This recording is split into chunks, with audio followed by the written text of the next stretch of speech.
From the News Channel 5 Network, this is OpenLine.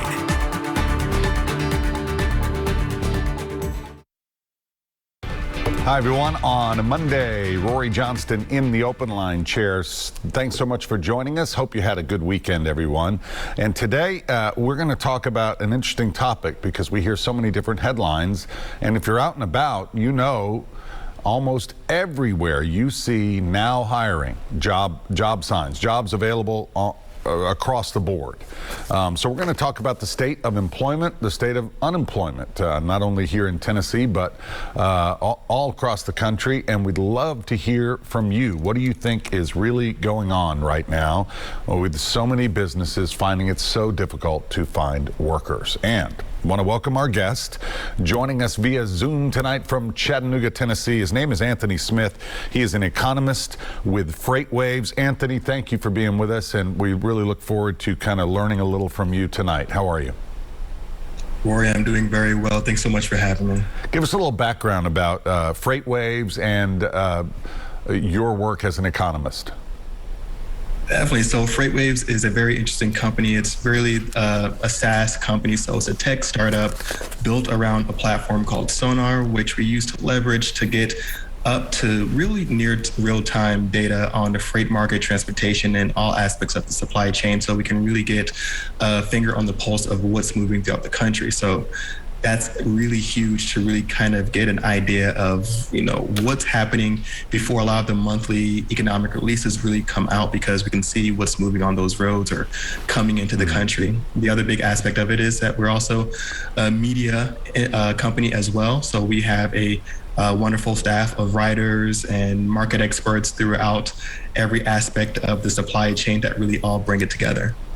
To help people, that's important, to help people kind of understand. I mean, I'm reading some of these statistics, and it can be confusing, especially right now. We're hearing so much, and we want to ask our callers again, 737+. We've got wide open phone lines, so you can ask questions or leave a comment if you share a comment for Anthony and myself tonight.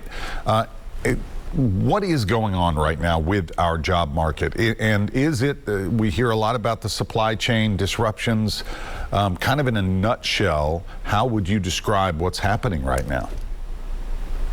I would say everything is, and if I summed it up in one word, I would say inflation, but it doesn't quite summarize everything that's going on. I mean, so we're looking at the job market. There is an outstanding amount of labor, and that's really pinned on the outstanding amount of demand across the economy and throughout the country.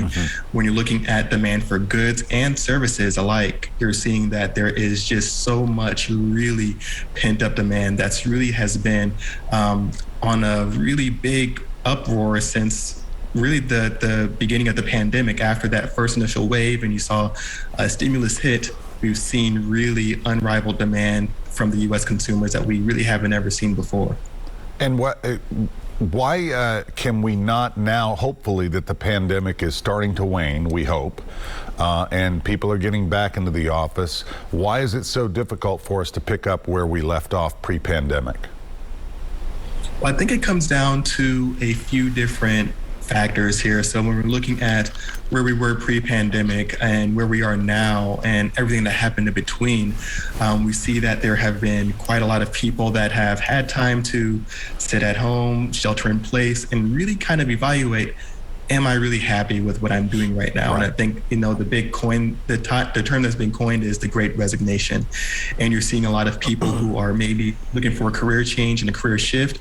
And right now, a lot of people are taking that time or took that time to take a step back, evaluate what's going on in their lives, and really hone in on taking on a new job. And really what we're seeing right now is that the economy always moves in trends, and it swings, the pendulum swings in favor of the employer to the employee. And right now the pendulum is swinging in favor for the employee right now. Yeah, indeed. I mean, you hear these companies who are just really desperate to get to fill positions, and some of these positions are, you know, already good paying positions, and now you've got companies really having to incentivize these workers, not only with better pay, but you hear about bonuses, you hear about the bigger companies offering all sorts of college education plans. I mean, there really are some opportunities out there right now. That's exactly right. And I think that's really a lot of employees, or employers, I should say, have to do to really draw in that talent, because now we're looking at those incentives. And one of the big things, besides wages, because that is a huge part of it, is what else can you offer me? What other benefits do you have? I mean, a lot of people got accustomed to working remotely, and now that's almost a standard for a lot of people. There's been a lot of individuals that now want, as you mentioned, some of those college benefits. So some offers are one-time relocation package and sign-on bonuses and things like that. So a lot of the other aspects are coming around, not so much monetary, although that is a huge factor, but also what is, and I know it's sometimes an overused term, but the company culture, like what kind of environment am I working in, and am I going to be fulfilled at this job? So how is it then that, you know, we look at the unemployment numbers and they seem okay? I mean, much better from that spike we got in, you know, kind of second quarter, I think 2020, when the pandemic hit full-fledged, and we know it jumped up into double digits. Nationally, it's down. I think here in Tennessee, we're hovering around 4.4, if I'm correct. Might be a little off there, but overall looks good. So how can that be if almost everywhere I go, I see people are short-staffed and people aren't apparently working these jobs?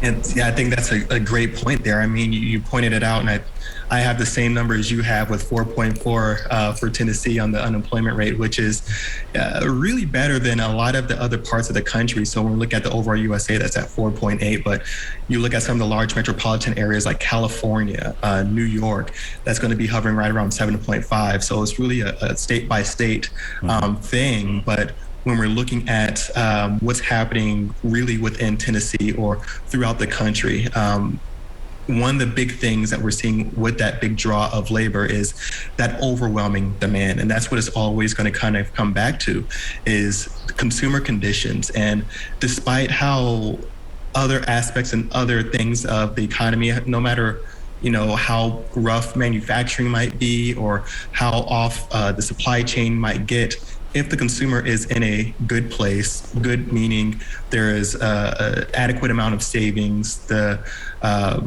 consumer confidence is generally in a good place. And I say consumer confidence, not directly going to the consumer confidence index or the consumer sentiment index, because these are measured on a monthly basis through different various outlets. But when we're looking at the consumer confidence, I'm more so talking about the consumer actions rather than what they're saying right now, because right now there's a little bit of a disconnect.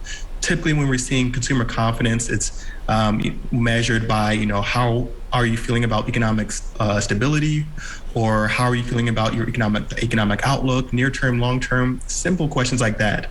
And that can tell you a lot. But really what we're seeing right now is that consumers are saying that they're not feeling that confident, and they're a little bit worried about inflationary pressures and all these things. But when we're looking at their actions that they're taking right now, they're saying the complete opposite. Their actions are showing that they are confident in their voluntary separations. A lot of people are quitting, back to the Great Resignation. Yeah. And you don't usually quit a job when you're not feeling confident about the economy. And you don't usually venture out or spend and at the rate that we've been spending at when you're not too certain about your economic outlook. So there really is a pretty large divergent trend between consumer confidence and the actions. So you study all these numbers, and when you see something like that where what people are reporting maybe on paper, and then what they're actually doing is different from that, is that normal? Is there a term used for that? And how do you even begin to then look at the data if the actions aren't matching up with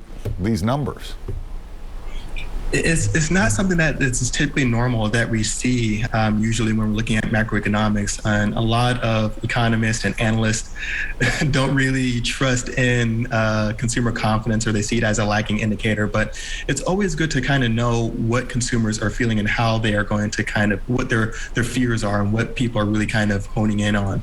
But really right now, we always have to look at the underlying trends. And right now, the underlying trends are saying that consumers are really in not a good place from standpoint of inflationary pressures, but when you're looking at the overwhelming amount of jobs and the savings rate back to it, they really are in a very good place. One of the other big things that's happened throughout the pandemic was that we saw a lot less debt racked up. And so we're seeing revolving credit still at a very low point before lower than pre-pandemic levels. So saying that consumers aren't over encumbered with debt. They're not over encumbered with a lot of liabilities right now. Now, non-revolving credit is getting up there, and that's definitely back to home prices going up, and you're seeing, of course, used car prices and used car prices going up higher and higher. But between those two things, that's really keeping non-revolving credit up. But really, at the whole of it, the income ratio, the income is going up, and liabilities are still at a pretty low level. All right, with that, we're going to take our first break. We have a caller on hold. Well, we had a caller. Call back, caller. We'll get to you. 737 Plus is the phone number. We're going to take a quick break. Open Line will be right back.